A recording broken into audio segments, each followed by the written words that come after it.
हमारे साथ हैं तहरीम फातिमा, जिन्होंने नीट यूजी निकाला है इस साल। 653 इनका स्कोर है और ये जामिया स्कूल की पास आउट हैं। बड़ी बात यह है कि इन्होंने नीट क्रैक किया बगैर कोचिंग के। सबसे पहले तो आपको मुबारक हो और बताएं अपने सफ़र के बारे में।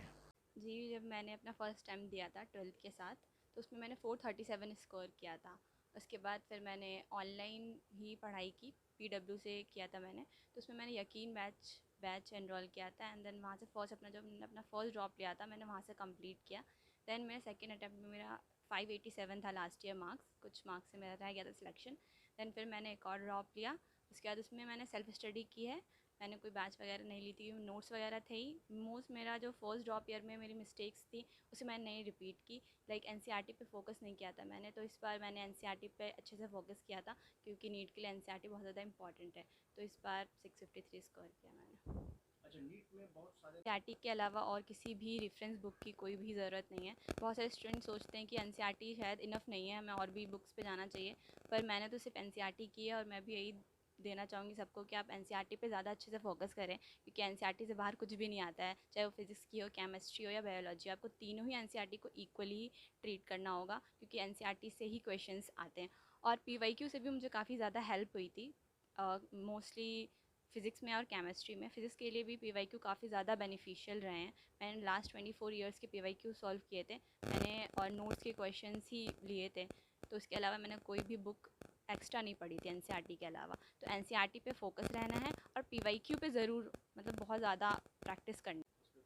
सबसे पहले स्टूडेंट को डेडिकेशन चाहिए होता है, एक डिसिप्लिन चाहिए होता है। तो ज़रूरी नहीं कि अगर आप बड़े कोचिंग में जा रहे हैं तभी आप नीट क्रैक कर सकते हैं, या आपके सेल्फ मोटिवेशन और सेल्फ डेडिकेशन के ऊपर डिपेंड करता है। अगर आप अपने गोल को लेकर डेडिकेटेड हैं, आपको पता है कि हाँ मैं कर लूँगा, तो आप कर सकते हैं, क्योंकि मोस्टली इसमें आपको सिर्फ सेल्फ स्टडी ही सबसे ज़्यादा मायने रखता है। क्लासेस से ज़्यादा, लाइक बहुत सारे स्टूडेंट ऑफलाइन जाते हैं, ऑनलाइन क्लासेस करते हैं। तो क्लासेस तो सबको ही करता है, बट सेल्फ स्टडी सबसे ज़्यादा मैटर करता है इसमें, क्योंकि सेल्फ स्टडी में आप एनसीईआरटी रीड करते हो और जितनी भी चीज़ें होती हैं, तो सेल्फ स्टडी बहुत ज़्यादा मैटर करता है। तो आप विदाउट कोचिंग भी इसे क्रैक कर सकते हैं। और यूट्यूब पे भी बहुत सारे टीचर्स अवेलेबल हैं जो फ्री ऑफ कॉस्ट क्लासेस देते हैं, तो वो भी काफ़ी हेल्पफुल होते हैं स्टूडेंट्स के लिए। वरना पीडब्ल्यू भी एक बहुत एफोर्डेबल कॉस्ट पे एजुकेशन प्रोवाइड कर रहे हैं, तो आप वो भी ज्वाइन कर सकते हैं। जैसे मैंने अपने फर्स्ट ड्रॉप ईयर में ऑनलाइन पीडब्ल्यू कोर्स ही लिया था, वहाँ से ही फिर मैंने अपने नोट्स वगैरह रेडी किए, देन एनसीईआरटी में फोकस किया। तो विदाउट कोचिंग से भी पॉसिबल है नीट क्रैक करना। क्या रूटीन आपका रहता था? डेली का रूटीन था कि 7 से 8 बजे तक उठ जाना था। मोस्टली क्या था कि मैं सुबह, मोस्टली बच्चे फजर के टाइम से उठकर ही पढ़ने लगते थे, पर मुझसे सुबह उठ के पढ़ा नहीं जाता था। मैं लेट नाइट स्टडी करती थी, लेकिन फिर भी कोशिश करती थी कि 1-2 बजे तक सो जाऊं, ताकि सुबह ज़्यादा लेट ना उठूं। तो सुबह मैं उठती थी, उसके बाद ब्रेकफास्ट करने के बाद मैंने यहाँ पे लाइब्रेरी ज्वाइन कर ली थी, क्योंकि घर पे गेस्ट वगैरह का आना जाना काफ़ी था, फिर बच्चे भी थे। तो इसलिए मैंने सोचा था कि घर पे शायद नहीं हो पाएगा, अच्छे से रूटीन नहीं बन पाएगा, इसलिए मेरे पास में, घर के पास में लाइब्रेरी थी, तो मैं वहीं जाती थी। सुबह 8-9 बजे से मैं जाती थी फर्स्ट।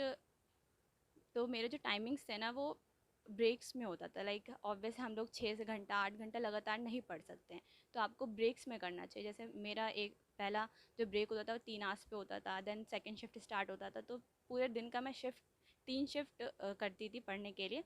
फर्स्ट शिफ्ट वही मॉर्निंग शिफ्ट रहता था, उसके बाद फिर 1 बजे ब्रेक लेती थी, देन खाने के लिए घर आती थी।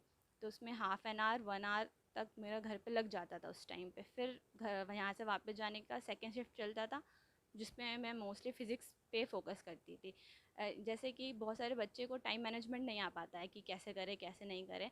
तो सबसे पहले फ़िज़िक्स और केमिस्ट्री, स्टार्टिंग के डेज़ में आपको फ़िज़िक्स केमिस्ट्री पे ज़्यादा फोकस करना चाहिए, क्योंकि लास्ट में आने के बाद आपके पास टाइम नहीं बचता कि आप इनफ क्वेश्चन प्रैक्टिस कर पाओ। तो स्टार्टिंग में आप फिज़िक्स केमिस्ट्री को ज़्यादा टाइम दें, ताकि उसमें क्वेश्चन प्रैक्टिस में ज़्यादा टाइम दें।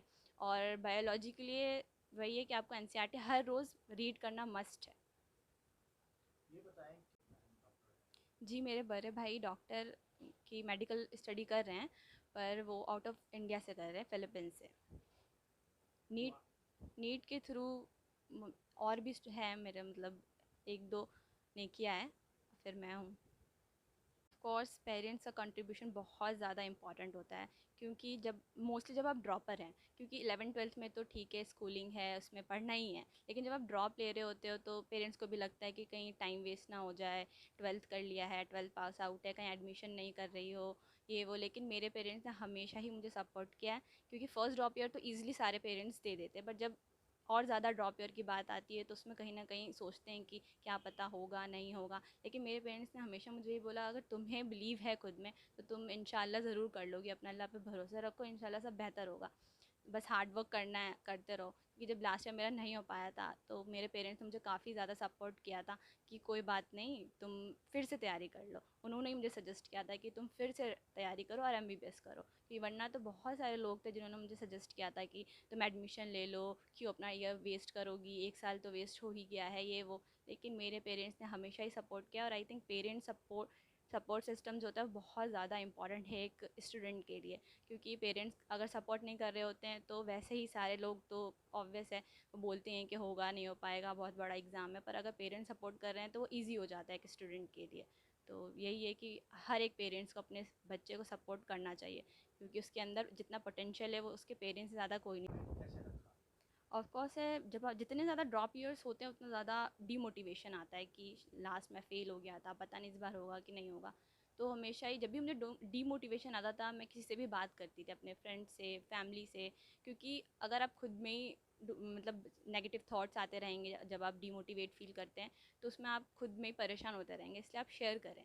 जब मैं अपने पेरेंट्स से शेयर करती थी कि हाँ मम्मी ऐसा हो रहा है, वैसा हो रहा है, तो वो ये बोलती थी कि कोई बात नहीं बेटा, हो जाएगा, तुम खुद में बिलीव रखो, सब हो जाएगा, बस हार्ड वर्क करते रहो, अपने रिजल्ट का मत सोचो। उन्होंने हमेशा मुझे ये सिखाया कि अपने रिजल्ट का मत सोचो, अपने प्रिपरेशन पे ध्यान दो। क्योंकि अगर आप रिजल्ट सोचोगे तो वो ऑब्वियस इफेक्ट करेगा। हम किसी को नहीं पता कि एट द लास्ट क्या होने वाला है, एग्ज़ाम के दिन क्या होने वाला है। अगर हम किसी चीज़ पर कंट्रोल कर सकते हैं तो हमारा प्रिपरेटरी फेज़ है। तो मैं यही कहना चाहूँगी कि कोई भी स्टूडेंट अगर आप ड्रॉप ले रहे हो तो ये ना सोचे कि मेरा इतना ड्रॉप हो गया है, क्या होगा क्या नहीं होगा। आप बस अपने प्रिपरेशन पे फोकस रहें।